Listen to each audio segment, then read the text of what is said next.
جہاں تک سورہ محمد صلی اللہ علیہ وسلم کا تعلق ہے، یہ بھی قرآن کی ان صورتوں میں سے ہے کہ جس کے دو نام ہے. اس کا نام سورہ قتال بھی ہے. زمانہ نزول جو ہے یہ غزوہ بدر سے متصلا قبل نازل ہوئی ہے، یعنی سورہ بقرہ ہی کا ضمیمہ اس کو سمجھنا چاہیے. سورہ بقرہ ہے، اکثر وہ آیات جو نازل ہوئی ہیں ہجرت کے بعد سے لے کر اور غزوہ بدر تک، ایک تو ان کا بڑا مجموعہ ہے جو 40 رکوعوں پر مشتمل ہے، وہ تو سورہ بقرہ ہے. لیکن اس کو علیحدہ رکھا گیا ہے، اگرچہ ہے اسی سلسلے کے اندر، اور اس کے علیحدہ رکھنے کا بیان کروں گا کہ سبب کیا ہے.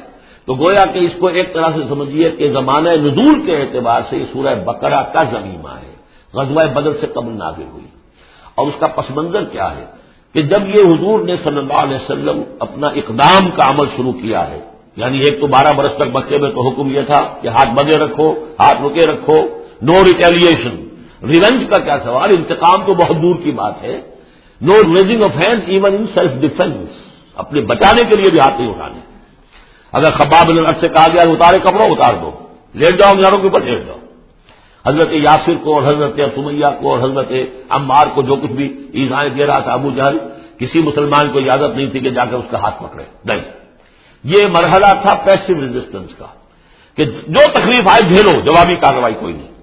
لیکن اب جیسا کہ ہم سورہ حج میں پڑھ چکے، اذن للذین یقاتلون بانہم ظلموا، اب یہ قتال کا دور شروع ہو گیا. لیکن یہ کہ جو منافقین تھے یا جن کے دلوں میں روگ تھا، جان جوکھوں میں ڈالنے کے لیے تیار نہیں تھے، وہ کچھ کہہ رہے تھے کہ آخر لڑائی بھڑائی کا کیا فائدہ ہے، یہ تو کوئی صلح سے کام کرنا چاہیے. یا کوئی یہ بھی کہتا ہوگا کہ گڑ دے کر مارا جا سکتا ہو تو زہر کا کو دینا ہے. ہم اپنی دعوت و تبلیغ کے کام کو بس جاری رکھیں. اور یہ تو محمد نے، معاذ اللہ میں ان کی بات نقل کر رہا ہوں، یہ محمد نے خود جو ہے مہم جوئی شروع کر دی ہے کہ انہوں نے جو ہے ان کو چھیڑ چھاڑ شروع کر دی، ان کے قافلوں کا تعاقب شروع کر دیا، ان کی جو ہے وہ گویا کہ لائف لائن کے اوپر ہاتھ ڈال دیا. تو یہ جو حقیقت اقدام تو کر رہے ہیں یہ خود، اور اس سے گویا کہ لڑائی بھڑائی کا سلسلہ شروع ہو جائے گا. تو ان کے دلوں میں تو تھا روگ نفاق کا کہ وہ چاہتے نہیں تھے کہ ہمارے ایمان کا یہ امتحان ہو جائے کہ ہم سے کہا جائے کہ نکلو اللہ کی راہ میں جان ہتھیلی پر رکھ کر. لیکن وہ جو اس کی آڑ لے رہے تھے وہ کہہ رہے تھے کہ یہ لڑائی بھڑائی اور یہ جو ہے فساد، بلکہ صلح جوئی کے ساتھ معاملہ کرو. اور نوٹ کر لیجیے سورہ بقرہ کے دوسرے رکوع میں آیا تھا وَإِذَا قِيلَ لَهُمْ لَا تُفْسِدُوا فِي الْأَرْضِ قَالُوا إِنَّمَا نَحْنُ مُصْلِحُونَ أَلَا إِنَّهُمْ هُمُ الْمُفْسِدُونَ وَلَكِنْ لَا يَشْعُرُونَ. تو گویا کہ اس وقت ان کی جو ذہن کی کیفیت تھی اس میں اللہ تعالیٰ کی طرف سے یہ سورہ مبارکہ نازل ہوئی ہے. اور یہ اسلوب کے اعتبار سے پورے قرآن میں منفرد ہے. بالکل ابرپٹلی شروع ہو رہی ہے، کوئی تمہید نہیں، کوئی حروف مقطعات نہیں، کوئی اللہ کی حمد، کوئی اور شے، کچھ نہیں. قرآن مجید کی عظمت کچھ نہیں، بلکہ الذین، اس سے جملہ شروع ہو رہا ہے جو عام طور پر جملے کے شروع کے لیے عام اسلوب نہیں ہے.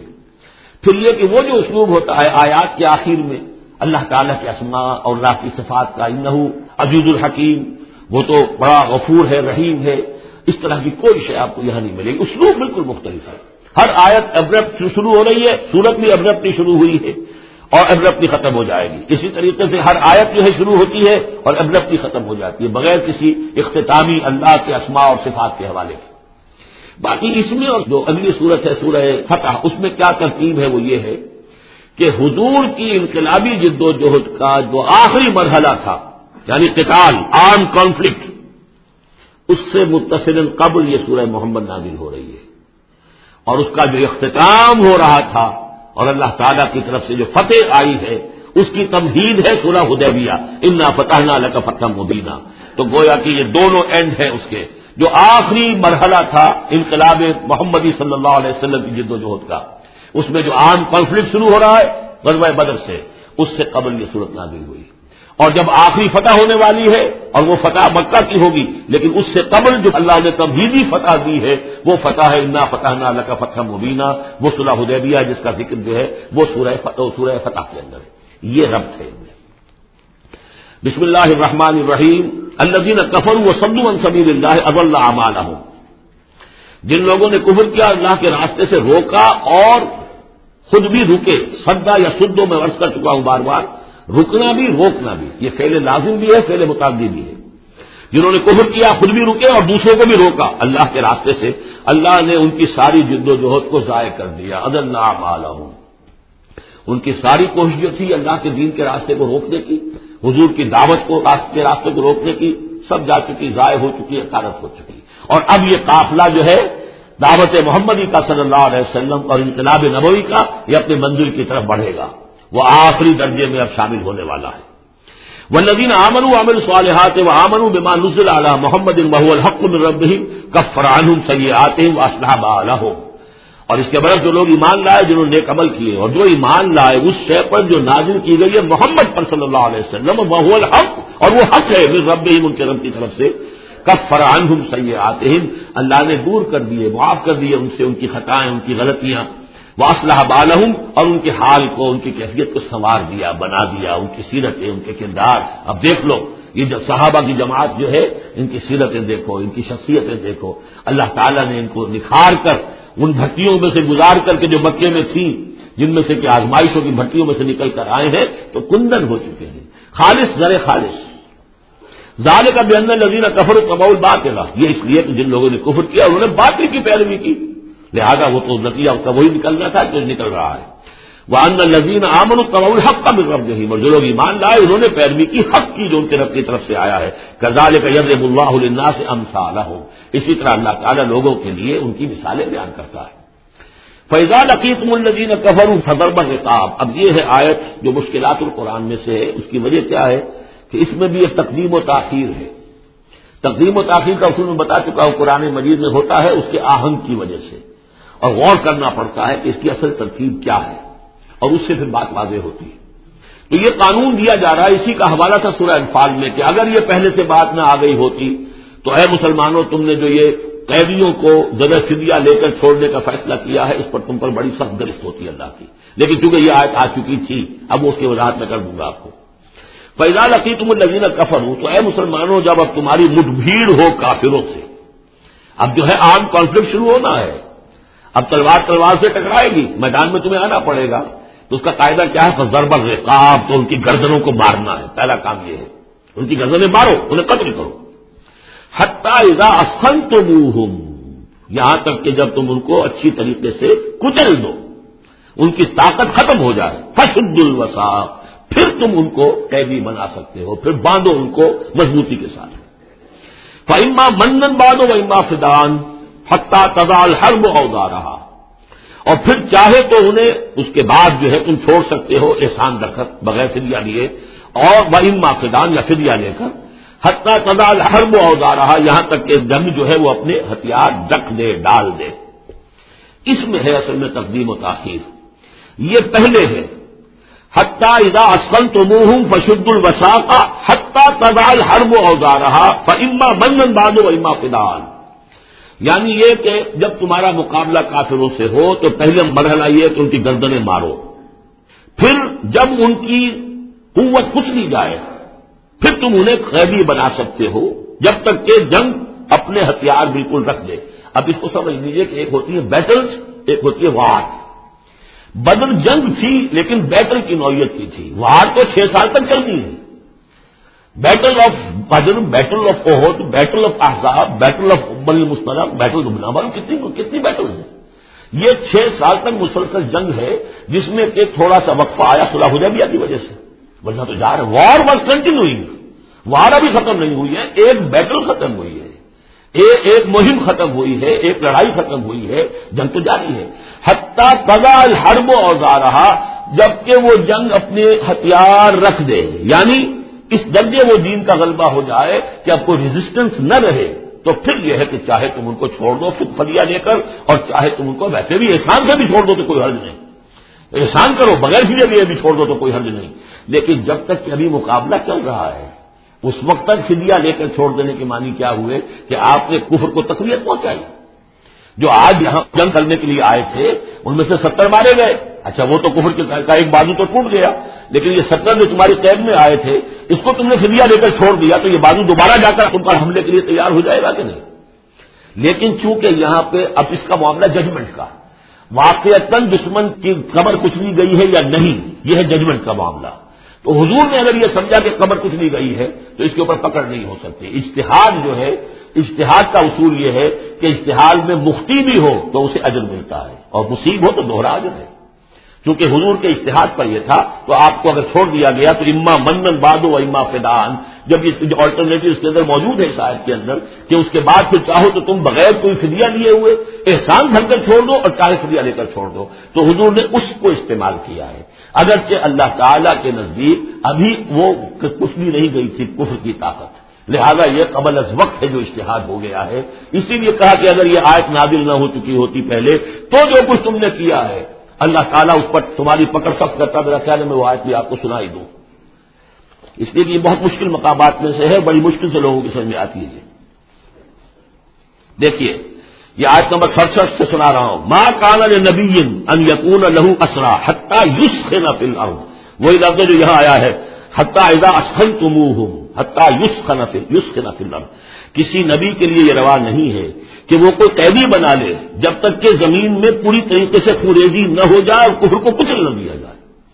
تریدون عرض الدنیا، تم دنیا کا ساز و سامان چاہتے ہو کہ یہ فدیہ دیں گے رقم آئے گی، واللہ یرید الآخرہ، اللہ کے نگاہوں کے سامنے آخرت ہے، اللہ عزیز الحکیم، اللہ عزیز الحکیم ہے، لولا کتاب من اللہ سبقا، اگر یہ اللہ کی طرف سے وہ کتاب پہلے آنا چکی ہوتی، حکم، اب یہ کتاب کے معنی پھر وہی حکم ہے یہاں پر، اللہ کی طرف سے پہلے یہ آیت جو ہے جو اس حکم پر مبنی ہے وہ نازل نہ ہو چکی ہوتی، لمسکم فیما اخذتم عذاب عظیم، کہ جو کچھ تم نے لیا ہے اس پر تمہارے اوپر بڑی سخت گرفت ہوتی ہے اللہ کی طرف سے، لیکن چونکہ وہ تھی فکلوا مما غنمتم حلالا طیبا، تو جو بھی اب تمہیں غنیمت ملی ہے اسے کھاؤ حلال اور طیب سمجھ کے۔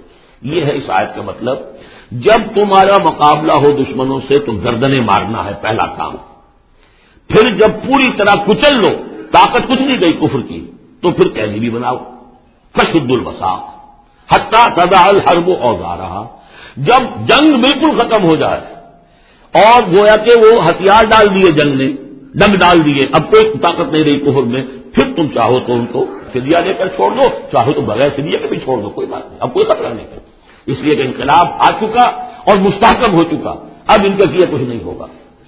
حتی تضع الحرب اوزارہا ذالک ولو یشاء اللہ لانتصر منہم، اللہ چاہتا تو خود ہی ان سے بدلہ لے لیتا، ان کو فار سے انتقام لے لیتا، ولکن لیبلو بعضکم ببعض، اللہ تعالیٰ چاہتا تو اس 1000 کے لشکر کو آنے واحد میں ختم کر دیتا، لیکن اللہ نے تمہیں موقع دیا، تمہاری آزمائش کی، تمہارے صبر کا امتحان لیا، لیکن اللہ تعالیٰ امتحان لیتا ہے، جانچتا ہے بعض کو بعض کے ذریعے سے، وہ 1000 کے لشکر کے ذریعے سے ان 313 کے استقامت کی، ایمان اور استقامت جو ہے اس کی آزمائش ہو گئی۔ والذین قتلوا فی سبیل اللہ فلن یضل اعمالهم، اور جو لوگ اللہ کی راہ میں قتل ہو گئے تو اللہ تعالیٰ ان کے اعمال کو ضائع کرنے والا نہیں ہے، ان کے سارے اعمال کا بھرپور اجر انہیں مل جائے گا۔ سیہدیہم ویصلح بالہم، اللہ تعالیٰ ان کو راہ دے گا، پہنچا دے گا، جنت تک پہنچا دے گا، اور ان کے جو معاملہ ہوگا وہاں پہ ان کے احوال بہت اعلیٰ ہوں گے، بہت عمدہ ہوں گے۔ وَيُدْخِلُهُمُ الْجَنَّةَ عَرَّفَهَا لَهُمْ، اور داخل کرے گا انہیں اس باغات میں جو پہلے ہی انہیں پہچنوا دی ہے، بتا دیا ہے کہ اس جنت میں کیا کچھ ہوگا، وہ تو ہم بتا چکے ہیں قرآن کے اندر، اس جنت میں داخل کرے گا۔ یا ایھا الذین آمنوا ان تنصروا اللہ ینصرکم ویثبت اقدامکم، اہل ایمان اگر تم اللہ کی مدد کرو گے تو اللہ تمہاری مدد کرے گا اور تمہارے قدموں کو جما دے گا۔ یہ بہت اہم قانون ہے اللہ کا، تم اللہ کی مدد کرو گے تو اللہ مدد کرے گا، تم اللہ کے دشمنوں سے پینگیں بڑھاؤ، دوستیاں کرو، ان کی وفاداریوں کے دم بھرو، انہیں اپنا سرپرست سمجھو، انہیں اپنا حمایتی اور مددگار سمجھو، اور ساتھ ہی دعا کرو تو دعائے قنوت نازلہ چاہے سال بھر کرتے رہو گے، اللہ نہیں سنے گا تمہاری دعا۔ ڈھاکہ گیا، مشرقی پاکستان گیا، بدترین شکست آ گئی، قنوت نازلہ مکے میں بھی اور مدینے میں بھی پڑھے جا رہے تھے اور پورے پاکستان میں پڑھے جا رہے تھے، اللہ نے نہیں سنی۔ تمہاری دوستیاں کس سے؟ اللہ سے تو ہے، اللہ کے خلاف اعلان جنگ ہے، تمہاری ساری معیشت سود پر چل رہی ہے، تم نے اللہ کے باغیوں کو دوست بنایا ہوا، انہیں اپنا سرپرست سمجھتے ہو، انہیں کی مدد پر تمہارا جو ہے سارا سہارا اور بھروسہ ہے۔ آ رہا تھا کوئی جہاز چل کر امریکہ کا، وہ تو نہیں آیا، تو اللہ کیوں سنے گا تمہاری بات؟ ان تنصروا اللہ ینصرکم ویثبت اقدامکم، اگر تم اللہ کی مدد کرو گے، تم اس کے اگر مخلص ہو، فرما بردار ہو، اس کے دین کا جھنڈا لے کر کھڑے ہو گئے ہو، تن من دھن اس کے لیے لگانے کو تیار ہو، اللہ مدد کرے گا اور تمہارے قدم جما دے گا۔ والذین کفروا فتعسا لهم، اور وہ لوگ جنہوں نے کفر کیا ہے ان کے لیے تو پھر ہے ان کو گویا کہ رد کر دینا، رانگہ درگاہ کر دیے جائیں گے، وہ کھائیں ٹھوکریں۔ وعد اللہ اعمالہم، اللہ نے ان کے تمام اعمال کو، جد و جہد کو، کوششوں کو بالکل گمراہ کر دیا، یعنی ختم ہو گئی وہ، اور ان کا حاصل کچھ نہ ہوا۔ ذالک بانہم کرہوا ما انزل اللہ فاحبط اعمالہم، اس کی وجہ کیا ہے؟ کہ انہوں نے وہ چیز ناپسند کی جو اللہ نے نازل کی. فاحبط اعمالهم، اللہ نے ان کے تمام نیک اعمال بھی ضائع کر دیے. یعنی آخر ان میں ایسے بھی تھے کفار میں سے جو غریبوں کو کھانا کھلا دیتے تھے، جو حاجیوں کی خدمت کرتے تھے اور سمجھتے تھے بڑی نیکی کا کام ہم کر رہے ہیں. یہ سورہ توبہ میں ہم پڑھ آئے ہیں، اجعلتم سقایۃ الحاج وعمارۃ المسجد الحرام، ان چیزوں کو تم نے بہت بڑی نیکیاں سمجھ رکھا ہے. لیکن یہ کہ اگر تم نے اللہ کے نازل کیے ہوئے قرآن کو ناپسند کیا ہے تو اللہ نے تمہاری ساری اعمال جو ہے حبس کر دیے. افلم یسیروا فی الارض فینظروا کیف کان عاقبۃ الذین من قبلہم، تو چاہے یہ زمین میں گھومے پھرے نہیں کہ یہ دیکھتے کہ کیا انجام ہوا ان لوگوں کا جو ان سے پہلے تھے. دمر اللہ علیہم، اللہ تعالیٰ نے ان پر ہلاکت کو مسلط کر دیا. وللکافرین امثالھا، اور ان کافروں کے لیے بھی ایسے ہی انجام آئیں گے. ذالک بان اللہ مولا الذین آمنوا وان الکافرین لا مولا لہم، اور یہ اس لیے کہ اللہ تو مولا ہے، رفیق ہے، پشت پناہ ہے، مددگار ہے اہل ایمان کا، اور یہ کہ کافروں کا کوئی مولا ہے ہی نہیں. یہ اصل میں یہیں سے حضور نے پھر وہ نعرہ اخذ کیا تھا جب غزوہ احد میں، جب وقتی طور پر مسلمانوں کی شکست ہو گئی اور حضور بھی اور صحابہ بھی پھر پہاڑ کے اوپر چڑھ گئے احد پر، اور اس کے بعد پھر جو دامن میں کھڑے ہوئے تھے جو کفار کے اس وقت کے سربراہ تھے، اس میں ابو سفیان تھے، خالد بن ولید جو بعد میں جو دونوں ایمان لے آئے صحابہ میں سے ہیں. تو اس وقت یہ ہے کہ ابو سفیان نے نعرہ لگایا تھا لنا عزا ولا عزا لکم، ہمارے لیے عزا جیسی دیوی ہے، اس نے ہماری مدد کی ہے، تمہارے لیے تو عزا ہے ہی نہیں. تو حضور نے کہا تھا مسلمانوں سے جواب دو اللہ مولانا ولا مولا لکم، اللہ ہمارا مولا ہے، تمہارا کوئی مولا نہیں. اس نے کہا تھا اعلی حبل، لیکن یہ کہ اس کے جواب میں کہا گیا اللہ اکبر، اللہ سب سے اعلیٰ بھی ہے، بڑا بھی ہے. یہ جو نعرہ ہے کہ اللہ مولانا ولا مولا لکم ذالک بان اللہ مولا الذین آمنوا وان الکافرین لا مولا لہم ان اللہ یدخل الذین آمنوا وعملوا الصالحات جنات تجری من تحتها الانہار، یقیناً اللہ تعالیٰ داخل کرے گا ان لوگوں کو جو ایمان لائے، جن نے نیک عمل کیے، ان باغات میں جن کے دامن میں ندیاں بہتی ہوں گی. والذین کفروا یتمتعون ویاکلون کما تاکل الانعام، اور وہ لوگ جو کفر کر رہے ہیں وہ کھا پی رہے ہیں، عیش اڑا رہے ہیں، دنیا میں کھا رہے ہیں جیسے کہ حیوانات بھی کھاتے ہیں. والنار مثوی لکم، لیکن یہ کہ بالآخر ان کا ٹھکانہ جو ہے وہ آگ ہے. وکأی من قریۃ ہی اشد قوۃ من قریتک التی اخرجتک، اور اے نبی کتنی ہی بستیاں ایسی گزری ہیں کہ جو اس بستی سے کہیں زیادہ قوت میں تھیں جس نے آپ کو نکلنے پر مجبور کیا ہے. مکے سے بڑے بڑے شہر تھے، اس سے بڑی اس کی جو ہے قوتیں تھیں، بڑی طاقتور قومیں وہاں رہتی تھیں. تو یہ جو بستی جس نے کہ آپ کو وہاں سے نکلنے پر مجبور کیا ہے، اس سے کہیں زیادہ بڑی بستیاں تھیں، انہیں ہم نے ہلاک کیا. اہلکناہم فلا ناصر لہم، ان کو ہم نے ہلاک کر دیا اور ان کا کوئی مددگار نہ ہوا. افمن کان علی بینۃ من ربہ کمن زین لہ سوء عملہ، تو بھلا وہ شخص جو اپنے رب کی طرف سے بینہ پر ہے، اس کی سرشت اور اس کی فطرت نیک ہے، اور پھر یہ کہ اس کو اللہ تعالیٰ نے جو ہدایت دی ہے وہ اس پر قائم ہے. کمن زین لہ سوء عملہ، کیا وہ اس جیسا ہو جائے گا کہ جس کے اعمال اس کے لیے مزین کر دیے گئے ہیں، برے اعمال اس کے، لیکن اسے محسوس ہوتا ہے کہ بڑے شاندار میرے اعمال ہیں، میری تہذیب، طریقتکم المثلی، تمہارا کلچر بہت اعلیٰ کلچر، مثالی کلچر. واتبعوا اہواءہم، اور انہوں نے پیروی کی ہے اپنی خواہشات کی. ان دونوں میں ظاہر بات ہے کوئی مساوات نہیں ہو سکتی. وہ جو اللہ کی طرف سے بینہ پر ہے وہ کامیاب ہونے والے ہیں، اور یہ لوگ جو اپنی خواہشات کی پیروی کر رہے ہیں ناکام ہونے والے ہیں. مثل الجنۃ التی وعد المتقون فیہا انہار من ماء غیر آسن وانہار من لبن لم یتغیر طعمہ وانہار من خمر لذۃ للشاربین وانہار من عسل مصفى ولہم فیہا من کل الثمرات ومغفرۃ من ربہم کمن هو خالد فی النار وسقوا ماء حمیما فقطع امعاءہم. صدق اللہ العظیم. مثال اس جنت کی جس کا وعدہ کیا گیا ہے متقیوں سے، اس میں نہریں ہیں پانی کی جن میں کوئی بو نہیں، اور نہریں ہیں دودھ کی جس کا ذائقہ تبدیل نہیں ہوتا. وانہار من خمر، اور ایسی شراب کی نہریں کہ جو لذت والی ہے پینے والوں کے لیے. وانہار من عسل مصفى، اور نہریں ہیں ایسے شہد کی جس کو صاف کیا جا چکا ہو، جھاگ اتارا جا چکا ہو. وَلَهُمْ فِيهَا مِنْ كُلِّ الثَّمَرَاتِ، اور پھر مزید برآں ان کے لیے ہوں گے وہاں تمام میوے، تمام پھل. وَمَغْفِرَةٌ مِّن رَبِّكُمْ، اور مغفرت ہوگی ان کے رب کی طرف سے. کمن ہوا خالد فی النار، بھلا وہ لوگ کہ جو ان جنتوں میں ہوں گے ان کے برابر ہو سکتے ہیں وہ کہ جو ہے آگ میں، جو رہیں گے ہمیشہ آگ میں، وسقوا ماء حمیما، اور انہیں پینے کو دیا جائے گا کھولتا ہوا پانی، فقطع معاہم، جو ان کی عقلیوں کو کاٹ کر رکھ دے گا۔ ومنہم من یستمع الیک، اب یہاں سے جو اصل مضمون اس سورہ مبارکہ کا ہے، جو میں پہلے عرض کر چکا ہوں کہ قتال سے جو طبیعت اب گھبرا رہی تھی کچھ لوگوں کی، خاص طور پر جن کے دلوں میں روک تھا، منافقت تھی، ان کی کیفیت ہے جو سورہ مبارکہ میں بڑی تفصیل سے آئے گی۔ ومنہم من یستمع الیک، ان میں سے کچھ لوگ ایسے بھی ہیں جو اے نبی آپ کی بات بڑی توجہ سے سنتے ہیں، حتی اذا خرجوا من عندک، یہاں تک کہ جب وہ آپ کے پاس سے نکل کر باہر جاتے ہیں، قالوا للذین اوتوا العلم ماذا قال آنفا، تو وہ کہتے ہیں ان کو کہ جنہیں علم دیا گیا، کیا کہا انہوں نے، اب یہ نئی بات آج کیا کہہ دی انہوں نے۔ یہ اوت العلم سے مراد اہل ایمان بھی ہو سکتے ہیں کہ وہ لوگ اہل ایمان میں سے جو لوگ ان میں زیادہ سمجھدار ہیں اور جن کو سمجھتے ہیں کہ زیادہ ان کو اللہ نے فہم عطا فرمایا، ان سے پوچھتے ہیں یہ بات کی سمجھ میں نہیں آئی جو آج کہی ہے محمد نے صلی اللہ علیہ وسلم، یا پھر یہ اہل کتاب سے جا کر پوچھتے ہیں جو علم والے جن کو علم پہلے دیا گیا تھا، ماذا قال آنفا، یہ کیا کہہ دیا، یعنی جنگ کے بارے میں جو بھی اب کوئی تجویز ہو رہی ہے، اقدام کا مرحلہ ہے، اب نکلنا ہے، قریش کے قافلوں کا پیچھا کرنا ہے، ماذا قال آنفا اولئک الذین طبع اللہ علی قلوبہم، یہ وہ لوگ ہیں کہ جن کے دلوں پر اللہ تعالیٰ نے مہر کر دی ہے، واتبعوا اہواءہم، اور یہ اپنی خواہشات کی پیروی کر رہے ہیں، یعنی یہ ہچکچاہٹ جن کے اندر پیدا ہو گئی ہے، در حقیقت یہ نشانی ہے اس بات کی کہ ان کے دلوں میں منافقت پیدا ہو چکی ہے۔ والذین اہتدوا زادہم ھدی، اور جو ہدایت پر ہے اللہ تعالیٰ نے ان کی ہدایت میں اضافہ کیا ہے، اس نئے مرحلے کے آنے سے ان کے جوش ایمان میں اور ذوق شہادت میں اضافہ ہو گیا ہے۔ وآتاہم تقواہم، اللہ تعالیٰ نے انہیں ان کے تقوی میں اور اضافہ فرمایا ہے۔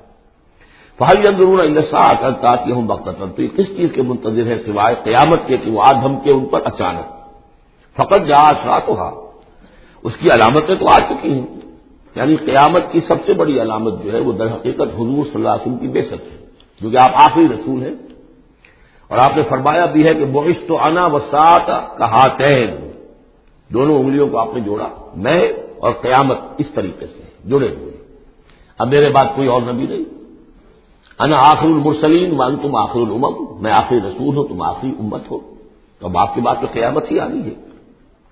فأنیٰ لہم اذا جاءتہم ذکراہم، تو جب وہ دھمکے گی تو پھر اس وقت ان کا یاد کرنا یا نصیحت اخذ کرنا یا سبق حاصل کرنا ان کے کس کام کا ہوگا۔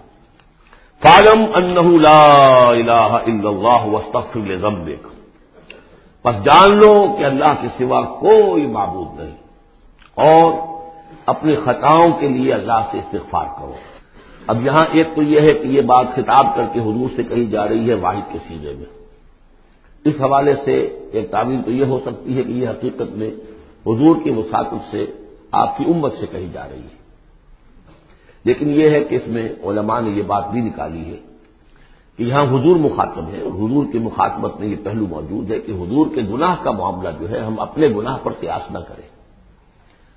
حسنات الابرار سیئات المقربین، حضور کی تو جو انٹینسٹی ہوتی تھی تعلق با اللہ کی شدید، اس میں ذرا سی کمی آتی تھی تو آپ اسے بھی سمجھتے تھے کہ بہت بڑی کوتاہی مجھ سے ہو گئی ہے، گویا کہ ہمارے لیے تو کہیں بمشکل کبھی اللہ تعالیٰ کی خصوصی عنایت سے طبیعت کے اندر انشراح ہو جائے تو یہ بہت بڑی نعمت ہے، اور حضور کے لیے وہ تو انشراح تو ہر وقت رہتا ہی تھا، اگر ذرا سا کہیں کسی مسئلے میں تھوڑی سی اس انشراح کی شدت میں کمی آ جائے تو آپ اسے بہت بڑی اپنی کوتاہی، بڑا گناہ سمجھتے تھے۔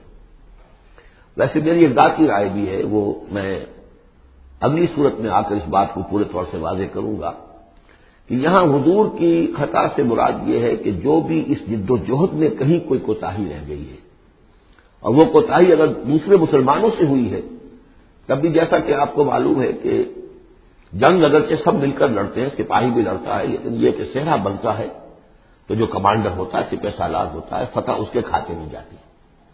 اسی طریقے سے شکست ہو جائے تو شکست کا جو کلنک کا ٹیکا ہے وہ بھی ظاہر بات ہے کہ سپہ سالار کے ماتھے پر لگے گا، چاہے اس میں غلطی کسی اور کی ہو جائے۔ اس اعتبار سے اگر کہیں کسی سے کوئی کوتاہی ہوئی ہے تو گویا کہ وہ حضور صلی اللہ علیہ وسلم کی جد و جہد ہونے کے اعتبار سے کہ آپ ہی کی قیادت میں ہو رہی ہے، تو اس جد و جہد کے اندر کہیں کوئی کوتاہی یا کمی جو ہے اس کا ذکر ہو رہا ہے۔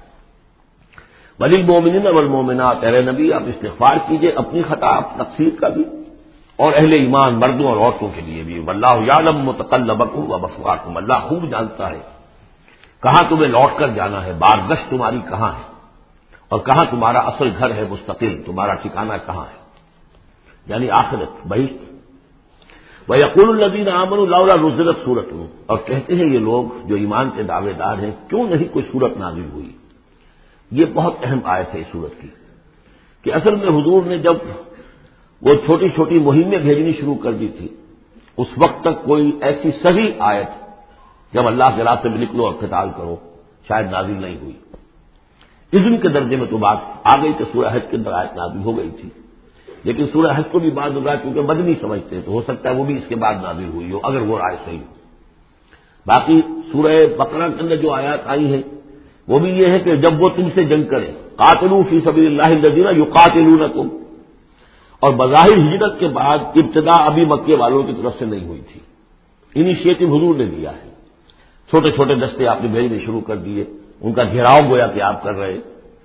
ایک تو پولیٹیکل آئسولیشن آف قریش کہ جہاں بھی آپ گئے 4 مہموں میں تو آپ خود بھی تشریف لے گئے، 8 مہمات ہیں کل بدر سے پہلے، جن میں سے 4 میں آپ نے بھی شرکت فرمائی، اس لیے وہ غزوات کہلاتے ہیں۔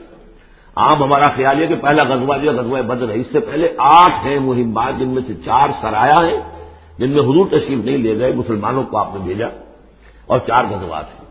جہاں آپ گئے وہاں جا کر آپ نے وہاں کے قبیلے سے، اس علاقے میں جو قبیلہ آباد تھا اس سے آپ نے صلح کر لی۔ اب یا تو وہ پہلے حلیف تھا قریش کا، اب حلیف بن گیا وہ حضور کا صلی اللہ علیہ وسلم، یا یہ کہ نیوٹرل بن گیا، اس نے کہا کہ نہ ہم آپ کی مدد کریں گے قریش کے خلاف، نہ قریش کی مدد کریں گے آپ کے خلاف۔ نتیجہ یہ ہوا کہ پولیٹیکل جو انفلوئنس تھا، zone of influence, political influence قریش کا وہ کم ہو رہا ہے۔ پھر آپ نے قافلوں کا پیچھا کیا، اس سے اندازہ ہوا کہ اب ان کی لائف لائن جو ہے، ان کی تو شہرت تھی وہ، اس کے اوپر آپ نے ہاتھ ڈالا۔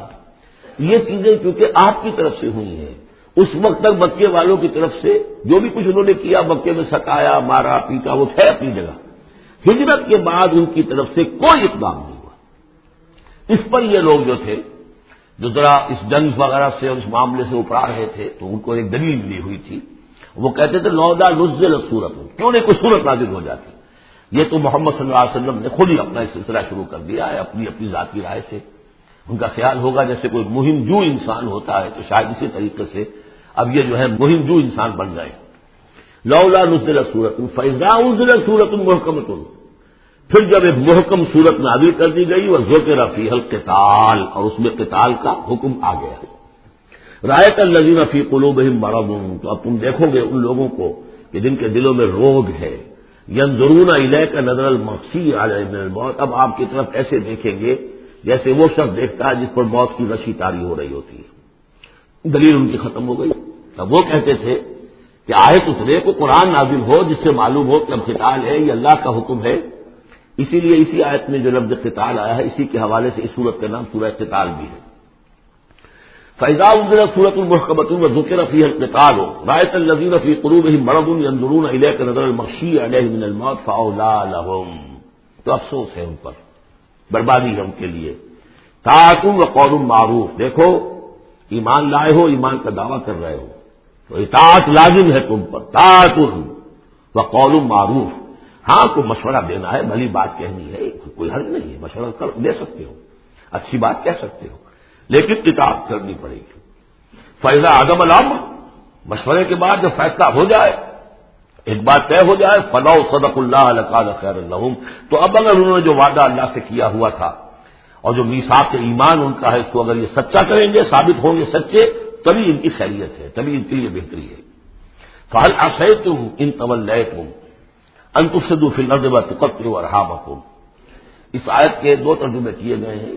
پہلے میں وہ ترجمہ کر رہا ہوں کہ جو شیخ الہند کا بھی ہے اور مجھے اسی سے اتفاق ہے، کہ تم ذرا سوچو، اگر جس حال میں اس وقت تم ہو، اگر تمہیں حکومت مل جائے، تم والی بن جاؤ، تمہیں یہاں اقتدار مل جائے اس جزیرہ نما عرب میں، تو تمہاری ابھی چونکہ پوری تربیت نہیں ہوئی ہے، خاص طور پر ظاہر بات ہے کہ جو انصار مدینہ تھے ابھی ابھی ایمان لائے تھے، ان کی تربیت تو نہیں ہوئی، ان میں ایک بڑی تعداد ایسے لوگوں کی بھی شامل تھی، آپ کو معلوم ہے کہ جو منافق تھے۔ آخر غزوہ احد میں 1/3 نفری جو ہے وہ نکل کر چلی گئی تھی، تو معلوم ہوا کہ اس میں اتنی بڑی تعداد میں منافق بھی تھے۔ اگر اس حال میں تمہیں کئی حکومت مل جائے تو تم کیا کرو گے؟ تفسدوا فی الارض، زمین میں فساد مچاؤ گے، وتقطعوا ارحامکم، اور اپنے رحمی رشتے کاٹو گے۔ یہ بات سمجھنی چاہیے ان جماعتوں کو بھی کہ جو چاہے اپنے دارش میں دین کے لیے اقتدار حاصل کرنا چاہتی ہے، کہ ہم دین کو قائم کرنے کے لیے چاہتے ہیں کہ ہمارا غلبہ ہو، لیکن یہ کہ اگر وہ اپنے کارکنوں کی تربیت پر زور نہیں دیں گے، ان میں خلوص اور اخلاص اور للہ خالص اللہ کے لیے جو کرنا ہے اللہ کے لیے اور دین کے احکام کے مطابق، اگر ان جماعتوں کے کارکن جو ہیں وہ اس کی پوری تربیت یافتہ نہیں ہوں گے تو ہو سکتا ہے کہ بجائے اگر انہیں کہیں اختیار مل جائے تو بجائے اصلاح کے اور فساد ہو جائے۔ اور پہلا فساد تو اس اعتبار سے کہ بہرحال وہ لوگ فاسق اور فاجر تھے، انہوں نے جو فساد مچایا سو مچایا، لیکن اگر دین کے نام پر کہیں فساد مچ جائے تو پھر دین بدنام ہو جائے گا۔ یہ ہے مضمون کہ جو یہاں اس آیت میں آیا ہے کہ ابھی تمہیں امتحانوں میں سے گزرنا پڑے گا، بھٹیوں میں سے نکلو گے تب تم ذرے خالص بنو گے اور کندن بنو گے۔ ایک ترجمہ یہ کیا گیا ہے ان تولیتم، مطلب اگر تم منہ موڑ لو گے، قتال نہیں کرو گے تو اس کا نتیجہ یہ نکلے گا کہ زمین میں فساد ہوگا اور تم اپنے رحمی رشتے قطع کرو گے۔ لیکن میرے نزدیک پہلا مضمون، یہ ترجمہ میں آپ کو پڑھ کر سنا رہا ہوں، شیخ الہند کا ہے، پھر تم سے یہ بھی توقع ہے کہ اگر تم کو حکومت مل جائے تو خرابی ڈالو ملک میں اور قطع کرو اپنی قرابتیں۔ مجھے اسی سے اتفاق ہے۔ اولئک الذین لعنهم اللہ فاصمهم واعمی ابصارهم، یہ وہ لوگ ہیں جن پر اللہ تعالیٰ نے لعنت کی ہے اور انہیں بہرا بھی کر دیا ہے، ان کی نگاہوں کو اندھا کر دیا ہے۔ افلا یتدبرون القرآن ام علی قلوب اقفالها، کیا یہ قرآن پر تدبر نہیں کرتے؟ قرآن پر تدبر کریں، اس کے بین السطور بھی تو پڑھیں۔ غلبہ دین کی جد و جہد میں یہ سارے مراحل آنے والے ہیں، یہ تو ان سے پہلے کہہ دیا گیا تھا، سورہ عنکبوت میں آ چکا تھا۔ احسب الناس ان یترکوا ان یقولوا آمنا وهم لا یفتنون، کیا لوگوں نے یہ سمجھا تھا کہ صرف یہ کہنے سے کہ ہم ایمان لائے انہیں چھوڑ دیا جائے گا اور بخش دیا جائے گا اور انہیں آزمایا نہیں جائے گا؟ وَلَقَدْ فَتَنَّا الَّذِينَ مِن قَبْلِهِمْ فَلَيَعْلَمَنَّ اللَّهُ الَّذِينَ صَدَقُوا وَلَيَعْلَمَنَّ الْكَاذِبِينَ، ہم نے تو ہمیشہ جو بھی ان سے پہلے تھے ان کو بھی آزمایا ہے، اور اللہ تو صاف کھول دے گا، واضح کر دے گا کہ کون حقیقت میں سچے مومن ہیں اور کون جھوٹ موٹ کے مومن بنے ہوئے ہیں۔ اور اسی صورت میں آگے بھی آ گیا فَلَيَعْلَمَنَّ اللَّهُ الَّذِينَ آمَنُوا وَلَيَعْلَمَنَّ الْمُنَافِقِينَ، اللہ تو بالکل دودھ کا دودھ پانی کا پانی جدا کر دے گا کہ اللہ تعالیٰ کھول دے گا کہ کون واقعی مومن اور کون منافق ہے۔ تو کیا یہ لوگ قرآن پر تدبر نہیں کرتے یا ان کے دلوں پر کفر پڑ چکے ہیں؟ ان الذین ارتدوا علی ادبارہم من بعد ما تبین لهم الہدی، یقیناً وہ لوگ جو اپنی پیٹھوں کے بل مڑ جائیں گے اس کے بعد کہ ان پر ہدایت واضح ہو چکی ہو۔ الشیطان سول لهم، شیطان نے در حقیقت ان کے لیے یہ مرحلہ ارتداد کا اور پیچھے مڑ جانے کا آسان کر دیا ہے۔ واملی لهم، اور ان کو بڑی طول عمل کے اندر پھنسا دیا ہے، لمبے لمبے ان کی امیدیں ہیں دنیا کے اندر۔ ظاہر بات ہے دنیا میں بڑے بڑے نقشے بنا رکھے ہیں، تو اب یہ میدان جنگ میں جاتے ہو تو انسان کترائے گا۔ ذالک بانہ قالوا للذین کرہوا ما نزل اللہ سنطیعکم فی بعض الامر، یہ اس لیے ہے کہ انہوں نے کہا ان لوگوں سے جنہیں ناپسند ہے وہ شے جو اللہ نے نازل کی۔ اللہ نے قرآن نازل کیا، یہ ناپسند کس کو تھا؟ قریش کو تھا، کفار کو اور یہود کو۔ تو یہ لوگ یہ ایمان تو لے آئے تھے، لیکن یہ کہ ان کے اندر وہ روگ تھا، دلوں میں وہ مرض تھا، وہ نفاق کی بیماری جڑ پکڑ چکی تھی۔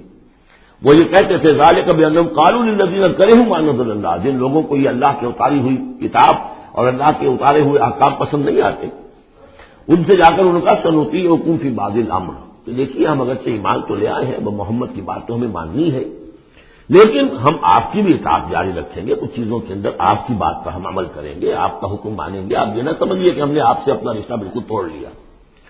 منافق اسی کو کہتے ہیں کہ جس نے دونوں کے ساتھ جوڑا رکھنے کی اپنے آپ کو کوشش کی۔ مذبذبین بین ذالک لا الہ الا ولا الہ الا، ان کے پاس جاتے تو کہتے ہیں، اہل ایمان کے پاس آتے تو کہتے ہیں ہم ایمان لے آمنا، وَإِذَا خَلَوْا إِلَىٰ شَيَاطِینِهِمْ قَالُوا إِنَّا مَعَكُمْ إِنَّمَا نَحْنُ مُسْتَهْزِئُونَ وَاللَّهُ يَعْلَمُ إِسْرَارَهُمْ، اور اللہ تعالیٰ کو خوب معلوم ہے جو کچھ کی خفیہ باتیں کرتے ہیں جا کر۔ فَكَيْفَ إِذَا تَوَفَّتْهُمُ الْمَلَائِكَةُ يَضْرِبُونَ وُجُوهَهُمْ وَأَدْبَارَهُمْ، تو کیا حال ہوگا ان کا جب کہ ان کی جانیں قبض کریں گے فرشتے، ان کے چہروں پر ضرب لگاتے ہوئے، ان کی پیٹھوں کے اوپر ضرب لگاتے ہوئے۔ ذَلِكَ بِأَنَّهُمُ اتَّبَعُوا مَا أَسْخَطَ اللَّهُ، یہ اس لیے کہ انہوں نے پیروی اس چیز کی جو اللہ کو ناپسند ہے۔ وَكَرِهُ رِضْوَانَهُ، اور ناپسند کیا انہوں نے اللہ کی رضا کو، فَأَحْبَطَ أَعْمَالَهُمْ، تو اللہ نے ان کے سارے اعمال اکارت کر دیے، حبط کر دیے.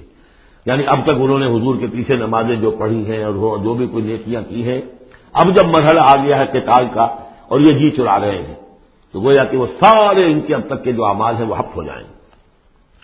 ام حسب الذین فی قلوبہم مرض ان لن یخرج اللہ اضغانہم، کیا سمجھا تھا ان لوگوں نے کہ جن کے دلوں میں یہ روگ ہے کہ اللہ تعالیٰ ان کے کھوٹ کو ظاہر نہیں کرے گا، وہ اپنے کھوٹ کو اندر جو نفاق کی بیماری لیے پھرتے ہیں اس کو چھپائے رکھ سکیں گے.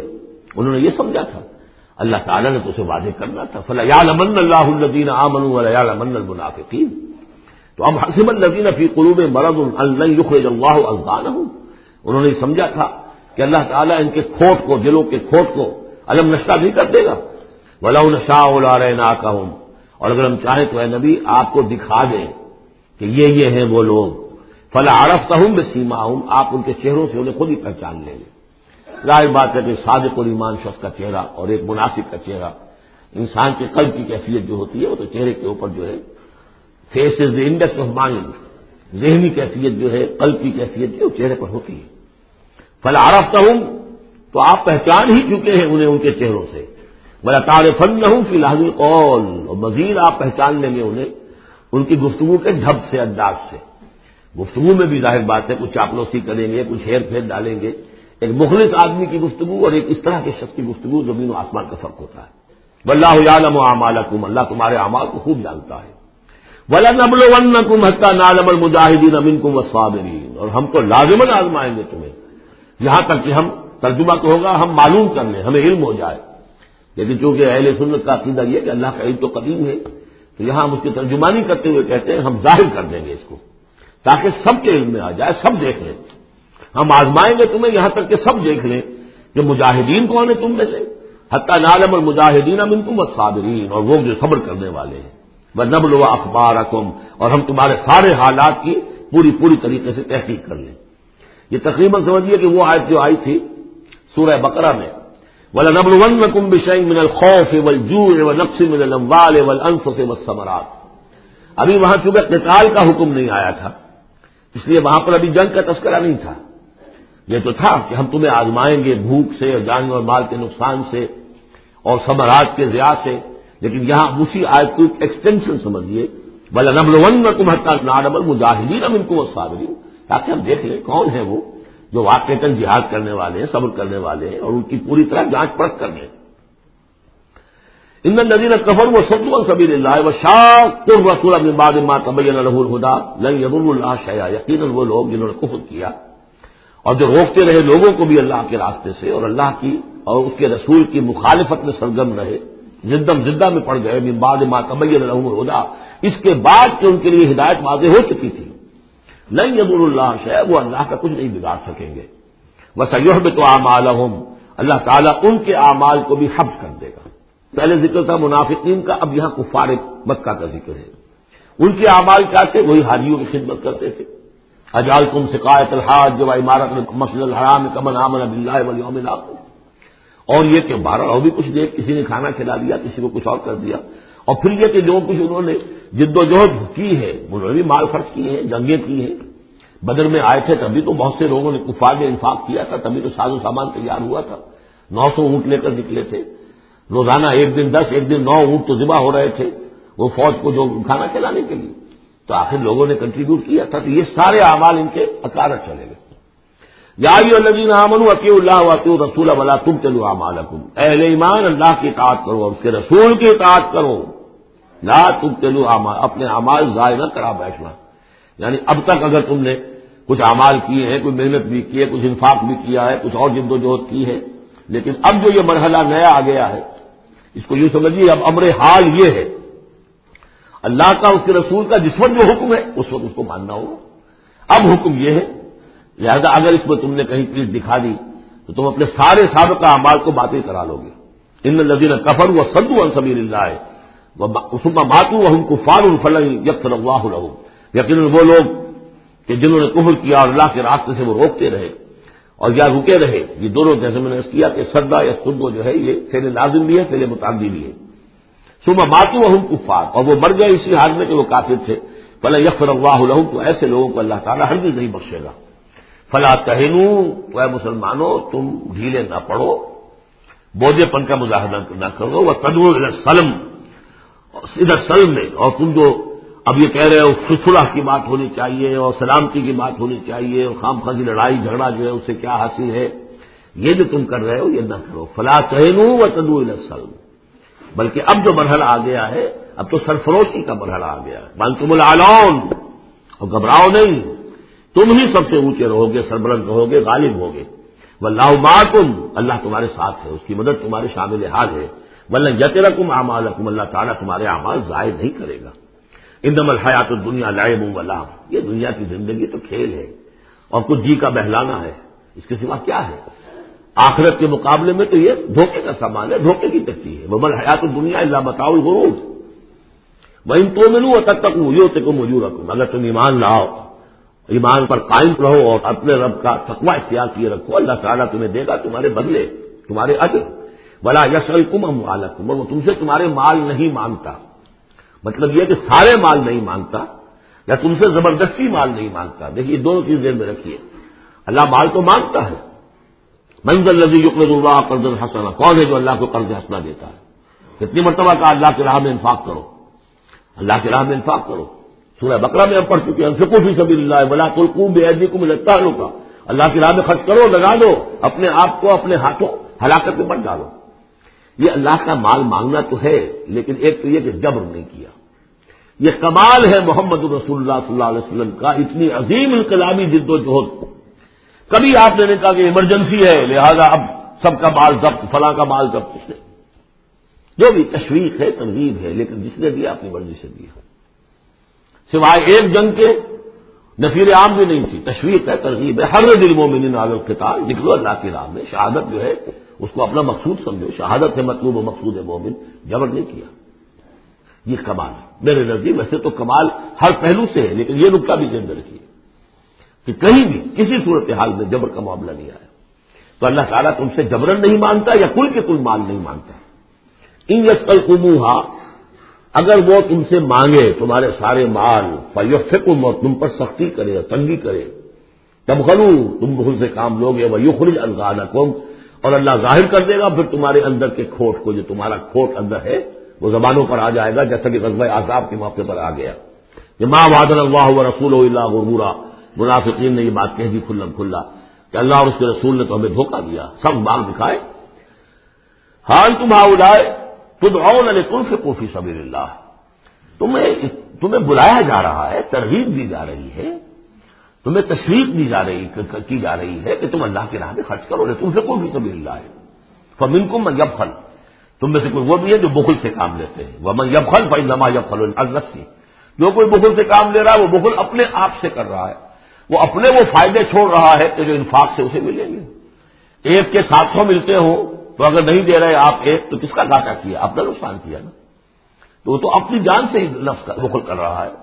واللہ الغنی وانتم الفقراء، اور اللہ تعالیٰ تو غنی ہے، یہ تو تمہارے امتحان کے لیے مانگ رہا ہے تم سے، اللہ کو قرض دو۔ اللہ تعالیٰ تم سے صدقات بھی قبول کر لیتا ہے، وَيَقْبَلُ الصَّدَقَاتِ، صدقات قبول کر لیتا ہے۔ یہ اللہ تعالیٰ کی طرف سے تمہارے لیے تمہارا اعزاز ہے، اکرام ہے۔ واللہ الغنی، حالانکہ وہ غنی ہے، وانتم الفقراء، اور محتاج اصل میں تم ہو۔ وَإِن تَتَوَلَّوْا، یہ آیت بڑی فیصلہ کن ہے۔ ان تتولوا، اگر تم پیٹھ پھیر لو گے، یستبدل قوما غیرکم، تو تمہیں ہٹا کر کسی اور قوم کو لے آئے گا، ثم لا یکونوا امثالکم، پھر وہ تمہاری طرح کے نہیں ہوں گے۔ اب یہ ہو سکتا ہے کہ اس کا اطلاق جو ہے اس وقت کچھ لوگوں پر بھی ہوا ہو کہ جنہوں نے منافقت کی بنا پر پیٹھ موڑ لی، اللہ نے اپنے نبی کے لیے ان سے زیادہ جو ہے جانثار قسم کے اہل ایمان جو ہے وہ فراہم کر دیے۔ لیکن یہی آیت جو ہے اس اعتبار سے کہ حضور کی بعثت اصلی، بعثت خصوصی امیین کے لیے تھی، بنی اسماعیل اور عرب کے مشرکین جو ان کے تابع تھے، ان کے لیے یہ کہ یہ بات ان سے کہی جا رہی ہے کہ اب تمہیں سے امت بنی ہے، امت مسلمہ کن سے بنی ہے؟ اس کا نیوکلیس اہل عرب، وہی امت عرب کے لوگ۔ اگر یہ مشن جو تمہارے حوالے ہوا ہے کذالک جعلناکم امۃ وسطا لتکونوا شہداء علی الناس ویکون الرسول علیکم شہیدا. اگر تم نے اس مشن سے منہ موڑ لیا تو اللہ تمہیں ہٹائے گا، معزول کر دے گا، کسی اور قوم کو لے آئے گا. چنانچہ میرے نزدیک اس آیت کا ظہور ہوا ہے بتمام و کمال 13ویں صدی عیسوی میں، جبکہ اللہ تعالی نے عربوں کو امت مسلمہ کی قیادت سے معزول کر دیا. 1258 عیسوی میں سقوط بغداد ہوا، ہلاکو کے ہاتھوں جو مسلمانوں پر تاتاریوں کے ہاتھوں بیتی ہے، کروڑوں مسلمان قتل ہوئے اس وقت، معمولی نہیں. اور آخری خلیفہ بنو عباس کا اس کو کھینچ کر محل سے گھسیٹ کر باہر نکالا گیا، جانور کی ایک کھال میں لپیٹ کر تاتاریوں نے اپنے گھوڑوں کے سموں تلے اسے کچل دیا. وہ گویا کہ عربوں کا معزول ہونا تھا امت مسلمہ کی قیادت سے. اس کے بعد کچھ عرصہ گزرا ہے، لیکن پھر اللہ نے وہ ایک معجزہ دکھایا کہ انہی تاتاریوں میں سے کتنی قومیں ایمان لے آئیں. ہے آیا فتنہ تاتار کے افسانے سے، پاسماں مل گئے کعبے کو صنم کھانے سے. پھر وہی تاتاری تھے جن میں سے ترکان تیموری نکل آئے، ترکان صفوی نکل آئے، ترکان سلجوقی ان سے بھی پہلے آ چکے تھے، اور Terken Usmani, great Ottoman umpire.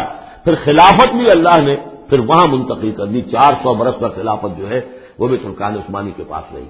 ان تتولوا یستبدل قوما غیرکم ثم لا یکونوا امثالکم. صدق اللہ العظیم. بارک اللہ لی ولکم فی القرآن العظیم ونفعنی وإیاکم بالآیات والذکر الحکیم.